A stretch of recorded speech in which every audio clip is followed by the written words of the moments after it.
इस काल भगवान ने एक चिंता बनी रहती है काल भगवान को, ब्रह्म को, जिसके 21 ब्रह्मांड में हैं और उसमें से एक ब्रह्मांड में हम रह रहे हैं। उसको ये चिंता बनी रहती है कि यदि इन प्राणियों को यथार्थ ज्ञान हो गया उस परम पिता का, ये सभी भाग जाएंगे, तेरा लोक उजड़ जाएगा। इसलिए इसका भरसक प्रयत्न रहता है कि इनको मिसगाइड रखूं और कोरी बकवाद भरवा दूं। साधना करने की इच्छा हो तो गलत करें, शास्त्र विरुद्ध करें, और नहीं फिर जैसे ऋषि महर्षि घर से निकले साधक निकलते हैं, जो साधना वो कर रहे होते हैं उनसे कुछ होना जाना तो उनसे होता नहीं। 1-2 वर्ष के बाद फिर उनमें कोई ऐब जरूर होता है, कोई सुल्फा पीने लग जाता है, कोई भांग पी कर टाइम पास करता है तो कुबद में लग जाते हैं, कोई सिद्धियां प्राप्त कर लेते हैं, फिर एक दूसरे पर प्रभुता फैलाकर जनता में वो प्रशंसा के पात्र बनकर अपना जीवन नाश कर जाते हैं। तो पुण्यात्माओं, इस तत्व ज्ञान से पता चलेगा कौन कितने पानी में और कौन सी साधना सही कौन सी गलत। जैसे जब ब्रह्मा जी कमल के फूल पर विराजमान थे और उस समय वो कहते हैं कि मुझे नहीं मालूम मैं कहाँ से उत्पन्न हो गया, इस कमल के फूल पर मैं कहाँ से आ गया और कौन मेरा जनक है। तो फिर वो ऐसा विचार कर रहा था, उसी समय इस काल भगवान ने, इनके पिता ने आकाशवाणी कर दी कि तप करो तप करो। ब्रह्मा जी कहते हैं मुझे आकाशवाणी सुनाई दी कि तप करो, मैंने 1000 वर्ष तक तप किया। ये तप करवा कर सिद्धियां प्राप्त करवा लेता है, और जैसे बैटरी चार्ज कर ली तप करके, और फिर आगे फिर दूसरी बार फिर 1000 वर्ष जब तप कर लिया ब्रह्मा जी ने, फिर दूसरी आकाशवाणी कर दी कि सृष्टि करो।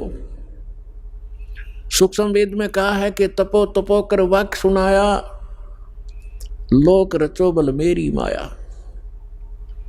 पहले तो कहा तप करो तप करो, जब तप कर लिया, जब कहा कि सृष्टि रचो, तो ब्रह्मा जी ने उस आकाशवाणी जो काल ब्रह्म की थी उसको पूर्ण परमात्मा की मान ली, क्योंकि इनको पता था नहीं कख भी कौन भगवान है, कैसा है। आज तक इनको परमात्मा का कोई साक्षात्कार नहीं हो लिया है। वेदों से तो ओम नाम ले लिया इन्होंने, और ब्रह्मा जी ही इस सृष्टि के अंदर काल सृष्टि में सबसे बड़े विद्वान माने जाते हैं, और उन्हीं को वेदों का ज्ञाता माना जाता है। अब अन्य जिस भी ऋषि को, मनु को या वासिष्ठ को, जिसको भी उस ब्रह्मा जी ने जैसा ज्ञान दिया, तो उसमें से एक तप भी साथ जोड़ दिया सभी ने कि ब्रह्मा जी को आकाशवाणी हुई थी कि तप करो। ये तप ले लिया चौड़क ऋषि ने ब्रह्मा जी का मौखिक, तब तक तो वेद प्राप्त भी नहीं हुए थे। उसके बाद फिर सागर मंथन हुआ था जब 4 वेद प्राप्त हुए थे। वैसे कंप्लीट जो वेद थे ये 5 थे। इस काल भगवान को 5 परमात्मा ने वहाँ से फैक्स कर दिए थे इसके अंतःकरण में। फिर इसके श्वासों के द्वारा ये बाहर निकले थे सागर के ऊपर, और सुसज्जित बहुत सुंदर थालियों के अंदर आए थे।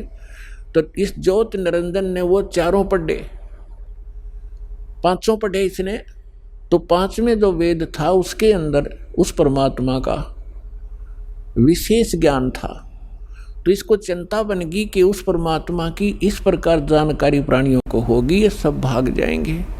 उसने 5वां वेद छुपा दिया और 4 वेद अपने पुत्र ब्रह्मा को दे दिए, सागर मंथन के समय अपनी श्वासों से छोड़ दिए, और 5वां गुप्त कर लिया।